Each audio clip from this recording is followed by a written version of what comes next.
In 1998, in a forgotten corner of eastern India, there was a village called Khar, so small it didn't appear on most maps. One narrow road led in and out, cutting through forests so dense that even sunlight struggled to touch the ground.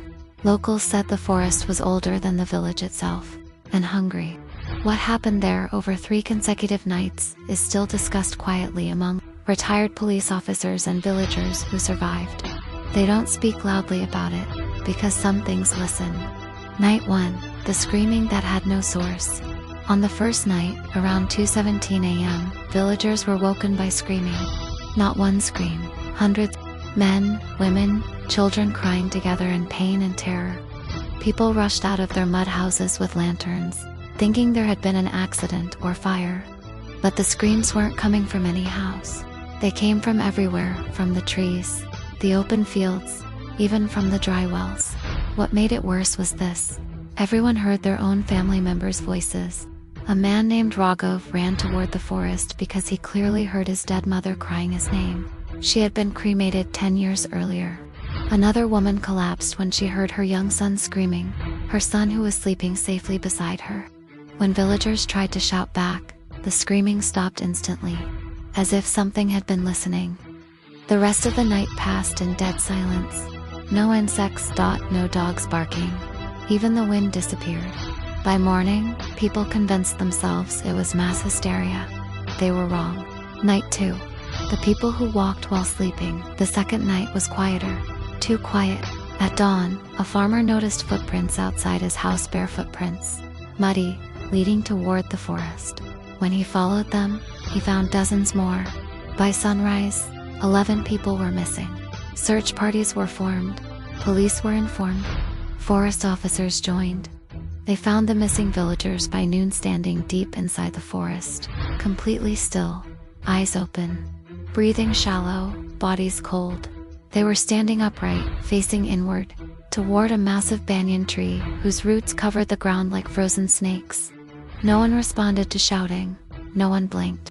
When officers tried to pull them away, 3 men screamed violently and began bleeding from their ears and noses.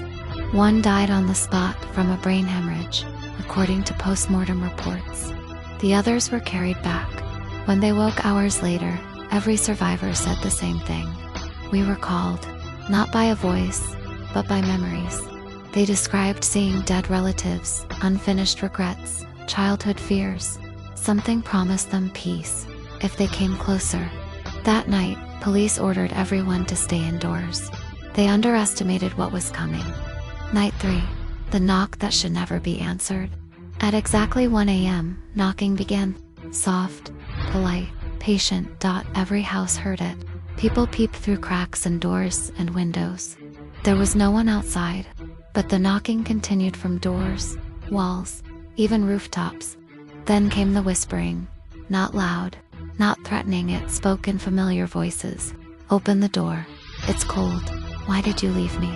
One police constable later testified that the whisper used his father's voice, who had died in an accident years earlier.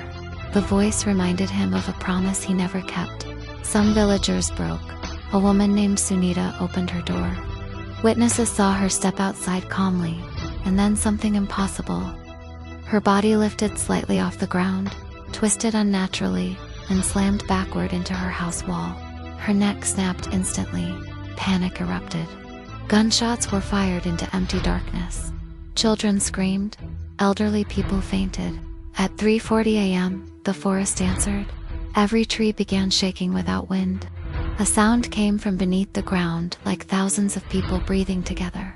Then, as suddenly as it began, everything stopped. The aftermath, what authorities never explained. By morning, 19 people were dead. Some from internal bleeding, some from heart failure, some with expressions of pure terror frozen on their faces. The banyan tree in the forest was found burned from the inside, though there were no signs of fire around it. Soil samples showed abnormal magnetic readings, documented by officials and never publicly explained. The village was evacuated within a week. Official reports blamed mass hallucination, toxic fungal spores, psychological panic, but one detail was never included in the final files. Every survivor, every single one, reported the same last memory from that third night. Something was counting us, and it wasn't finished. Epilogue: why the road is closed. Today, the road to Karai still exists. Locals refuse to use it after sunset. Truck drivers claim that if you stop there at night, you'll hear knocking from inside your vehicle. And sometimes, if you listen carefully, you'll hear someone calling your name, in a voice you trust. Subscribe, like, share. Thanks for watching.